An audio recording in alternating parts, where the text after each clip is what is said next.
Hello students, here is the video of class 8 science, and as you know we are studying chapter 6, which is conservation of plants and animals. In the previous video we had discussed so many topics like biodiversity, causes of loss of biodiversity, flora and fauna, difference between national park and sanctuaries. We studied about the how can we conserve the biodiversity, and we also got to know that what is endemic species. Now in this video we are going to talk about the extinct species and what is the vulnerable and endangered species. So let's start. So today's topic is extinct species. We will start from this and उसके पहले हम लोग को जानना ज़रूरी है that species क्या होता है. तो स्पीसीज़ एक ग्रुप का नाम है, ठीक है. This is name of group. और उस ग्रुप में जो भी एनिमल्स होते हैं या प्लांट्स होते हैं वो आपस में क्या कर सकते हैं, इंटरब्रीडिंग कर सकते हैं, ठीक है. तो ऐसे ग्रुप ऑफ पॉपुलेशन जिनको हम जिनमें जो भी एनिमल्स हैं वो आपस में एक दूसरे के साथ इंटरब्रीडिंग कर सकते हैं, means they are capable to produce the offspring, उनको हम क्या बोलते हैं, स्पीसीज़, ठीक है. अब member of species have common characteristic. उस ग्रुप में जितने भी जो कोई एक ग्रुप है स्पीसीज़ का, उसमें जितने भी मेंबर होंगे सबके क्या होंगे, कॉमन कैरेक्टरिस्टिक होंगे. जैसे अगर हम बात करें कि this is the species of cat, ठीक है. तो मान लीजिए कोई स्पीसीज़ है, स्पीसीज़ ऑफ कैट. तो इस ग्रुप में जितनी भी कैट होंगी वो आपस में क्या कर सकती है, इंटरब्रीडिंग कर सकती हैं, means they can produce the new cat. And ये जो इस ग्रुप में, इस कैट के ग्रुप में जो भी मेंबर्स होंगे सब एक दूसरे से क्या होंगे, सिमिलर होंगे, कॉमन कैरेक्टरिस्टिक वाले होंगे. और एक स्पीसीज़ अगर लॉस्ट हो जाती है, मतलब ख़त्म हो जाती है दुनिया से, तो उसको रिट्राइव नहीं किया जा सकता, फिर से उसको दुनिया में नहीं लाया जा सकता अगर उस ग्रुप के सारे मेंबर्स क्या हो जाते हैं, दुनिया से ख़त्म हो जाते हैं. The species of plant and animals which no longer exist anywhere on the earth are called extinct species. तो ऐसे प्लांट या एनिमल की वो स्पीसीज जो अब दुनिया में नहीं है, कहीं भी नहीं है, ऐसी स्पीसीज़ को हम क्या बोलते हैं, एक्सटिंक्ट स्पीसीज़, जिसको हिंदी में बोलते हैं विलुप्त. मतलब दुनिया में पहले थे मगर किसी वजह से ये क्या हो गए, उस ग्रुप के सारे मेंबर जो हैं वो ख़त्म हो गए, and they have lost from the earth and they are not present, not a single member is present on this earth. तो ऐसी स्पीसीज़ को हम क्या बोलेंगे, एक्सटिंक्ट स्पीसीज़ बोलेंगे. जैसे कि for example entire population of dodo. Dodo क्या है, बर्ड है जो मॉरिशस में पाई जाती थी, ठीक है. डोडो, इसका साइंटिफिक नेम है डाइडस इनेप्टस. ये डोडो बर्ड जो मॉरिशस में मिलती थी अब ये दुनिया में नहीं है. क्यों नहीं है, क्योंकि जहाँ पे ये पाई जाती थी वहाँ के जो नेटिव्स थे इसको फूड के लिए कंज्यूम करते थे. तो उसको फूड के लिए कंज्यूम करते थे, इस वजह से वो उसको जो है वो इतना उसका कंजप्शन इतना ज़्यादा हुआ कि धीरे धीरे करके वो बर्ड ही दुनिया से ख़त्म हो गए. इन इंडिया, अगर इंडिया की बात करें तो we have similarly lost forever about 35 species of wild mammal, 95 of wild bird and several other wild animal. अगर इंडिया की बात करें तो इंडिया से भी बहुत सारी स्पीसीज़ क्या हो चुकी, एक्सटिंक्ट हो चुकी हैं. जैसे वाइल्ड एनिमल की 35 स्पीसीज़, वाइल्ड बर्ड की 95 स्पीसीज़ अब नहीं है. मतलब इंडिया में वो इंडिया की नेटिव थे, इंडिया में पाई जाती थी, लेकिन due to some reason no member is left out, no member is left on this world, on this earth. okay, so एक और एग्जाम्पल यहाँ पे है. For instance the 2 horned rhinoceros of Sundarban, Indian cheetah, Siberian tiger, golden langur, Himalayan koel, pink headed duck, golden eagle, etc., have already disappeared from Indian fauna in the recent past. ये इतने जो names animals के हैं ये recently अभी जल्दी ही ये हमारे इंडिया के फौना से क्या हो चुके हैं, गायब हो चुके हैं, ख़त्म हो चुके हैं. The extinct plant in our country include Brahma Kamal and सर्पगंधा.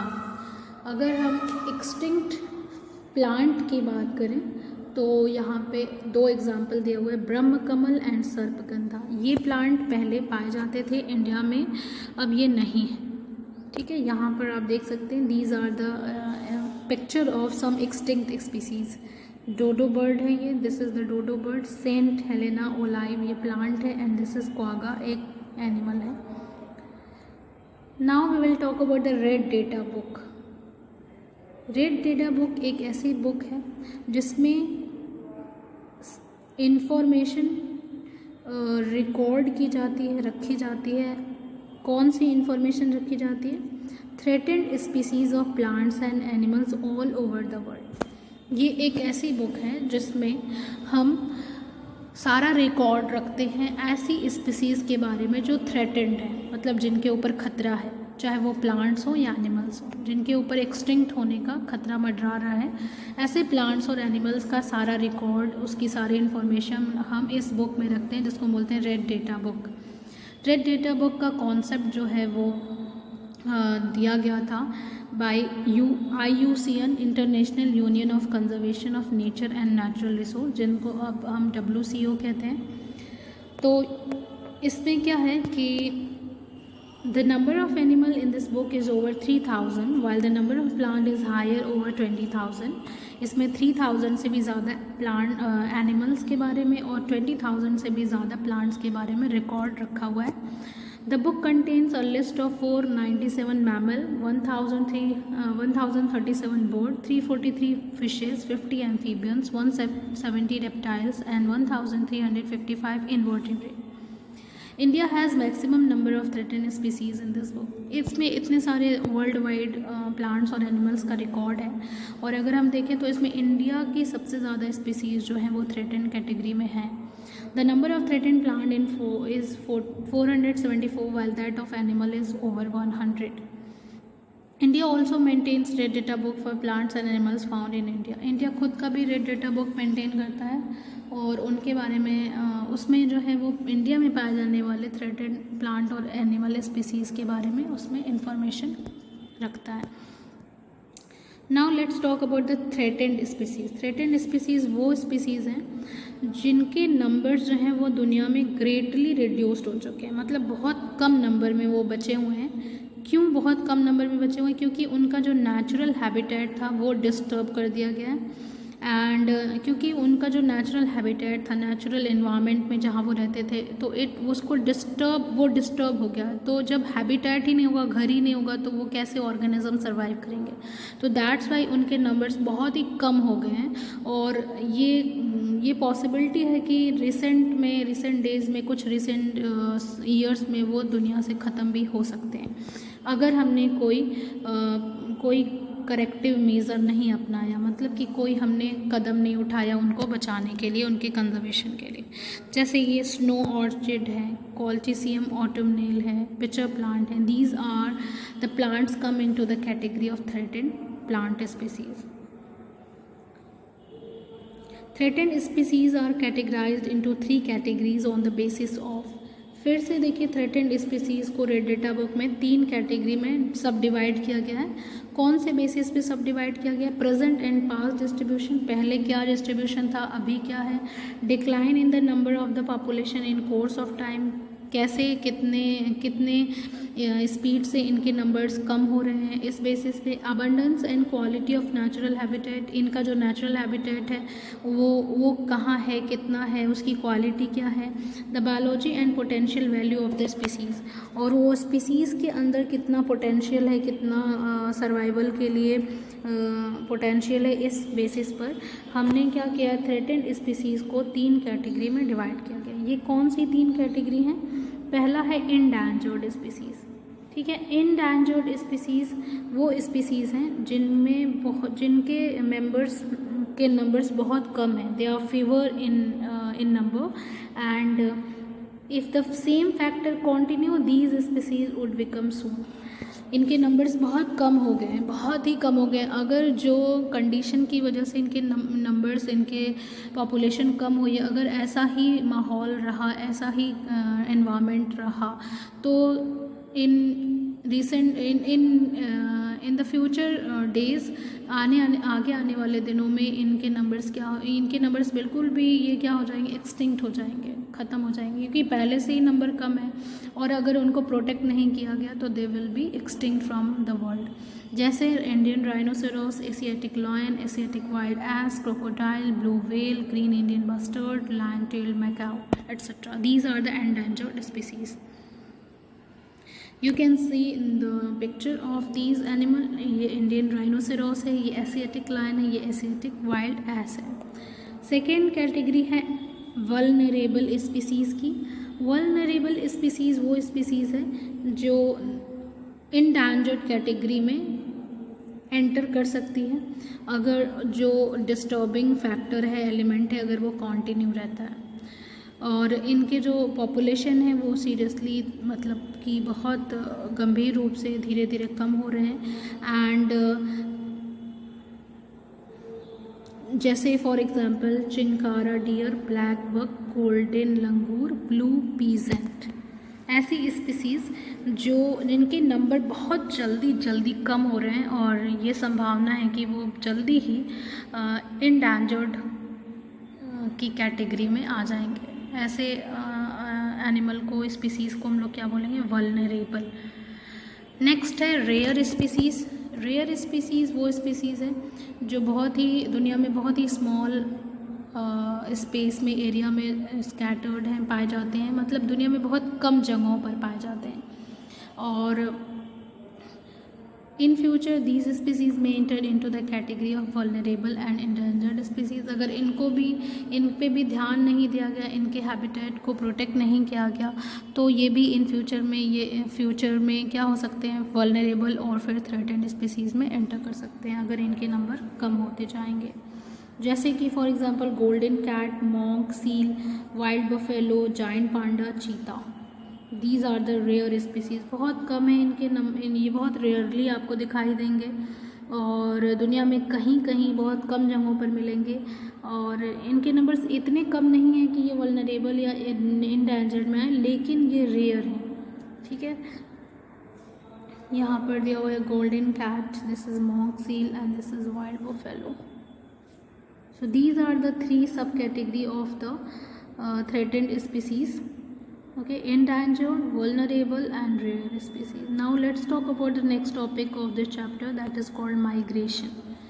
Migration एक behavior है जो animals show करते हैं। इसमें क्या होता है कि ये जो animals हैं they move from one place to another for different purposes. अलग अलग कई सारे पर्पज़ होते हैं, उस पर्पज़ के लिए एनिमल जो होते हैं एक जगह से दूसरी जगह मूव करते हैं और फिर वापस जब वो कंडीशन सही हो जाती है तो वापस अपनी नेटिव लैंड पर आ जाते हैं।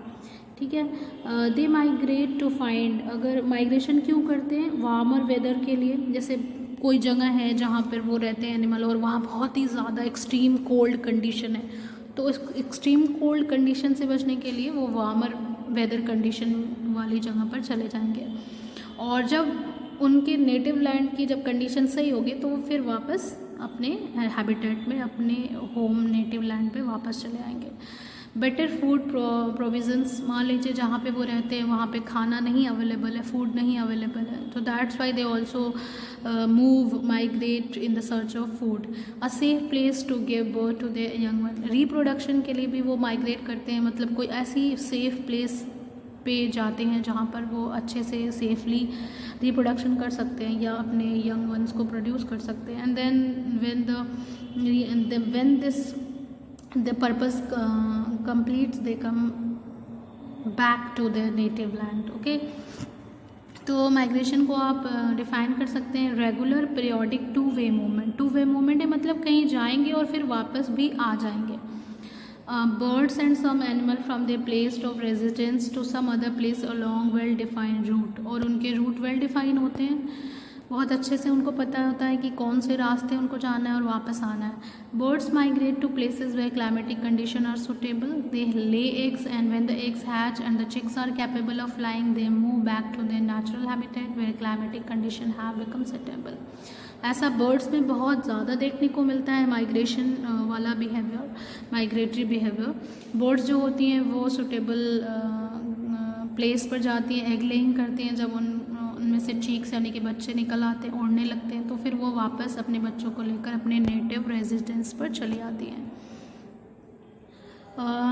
These birds are called migratory bird. इन बर्ड जो बर्ड माइग्रेशन शो करेंगे उनको आप क्या बोलोगे? Migratory birds. जैसे कि क्रेन है, गीज हैं, पेलिकन हैं। They come to India during winter and rainy season. ये जो बर्ड्स हैं वो इंडिया में आती हैं विंटर और रेनी सीजन में। The Bharatpur bird sanctuary is known for the migratory bird. Bharatpur bird sanctuary में बहुत सारे माइग्रेटरी बर्ड्स आते हैं। आर्कटिक टर्न नाम की एक बर्ड है जो दुनिया में सबसे ज़्यादा डिस्टेंस ट्रेवल करती है ड्यूरिंग द माइग्रेशन। ये एवरी 6 मंथ ट्रैवल करती है from northern arctic all the way across the planet to Antarctica. वो नॉर्थ पोल से साउथ पोल में जाती है हर 6 महीने में। तो सोचिए कितना लंबा डिस्टेंस कवर करती है। तो ये लॉन्गेस्ट माइग्रेटरी बर्ड है दुनिया में, या कोई भी एनिमल, पूरी दुनिया में जितने भी एनिमल हैं उसमें सबसे ज़्यादा लॉन्गेस्ट डिस्टेंस अगर कोई कवर करता है ड्यूरिंग द माइग्रेशन वो कौन है? Arctic tern, and which is a bird, एक बर्ड है। ठीक है, यहाँ पर this is the bird, you can see this is the bird, Arctic tern. Now the every winter Siberian crane migrate from Russia to warmer climate. जैसे कि एक Siberian crane है, ये कहाँ रहती है? रसिया में, और वार्मर क्लाइमेट में ये आती है, इंडिया में भी आती है। The species has become endangered because it is hunted on its migratory route and also due to destruction of wetland. ये बर्ड जो है वो एंडेंजर्ड की कैटेगरी में आ चुकी है, क्योंकि जिस रूट से ये आ जाती है वहाँ पे लोग इसको शिकार कर लेते हैं और जो इसका हैबिटेट है वो भी डिस्ट्रॉय हो रहा है, that's why. Now will talk about the recycling of paper. Paper is made from the pulp of tree. आप जानते हैं कि पेपर कहाँ से बनता है? ट्रीज़ के पल्प से बनता है। And it takes 17 full grown trees to make 1 ton of paper. 1 ton paper बनाने के लिए फुल ग्रोन मतलब बड़े जो कंप्लीट मैच्योर प्लांट होते हैं, 17 फुल ग्रोन ट्रीज़ को, पेड़ों को काटना पड़ता है। The consumption of paper has grown manifold over the years. Use paper can be recycle 5 to 7 times. Use paper को हम 5 से 7 बार रिसाइकिल कर सकते हैं, और ऐसा करके हम क्या कर सकते हैं? ट्रीज़ को बचा सकते हैं। The amount of harmful chemical used in paper making is also reduced.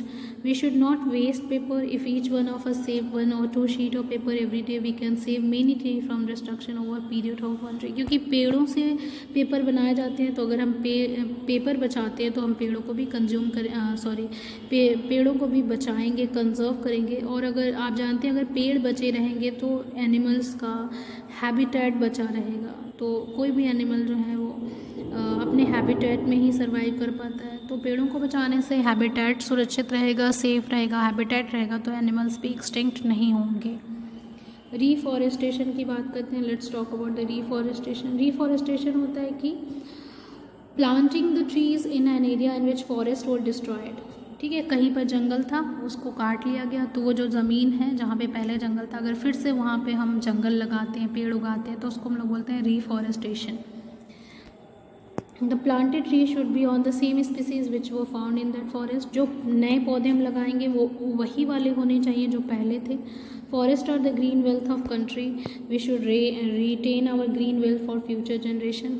जंगल जो होते हैं हमारे ग्रीन वेल्थ होते हैं, हरे हमारे वेल्थ हैं। ठीक है, तो हमें उन्हें बचाना चाहिए। We should plant as many tree as we cut. जितना अगर हम काटते हैं, अगर मान लीजिए कोई पर्पज़ है हमें पेड़ कट करना है, तो जितना काटिए उससे ज़्यादा, उससे 2 गुना लगाइए।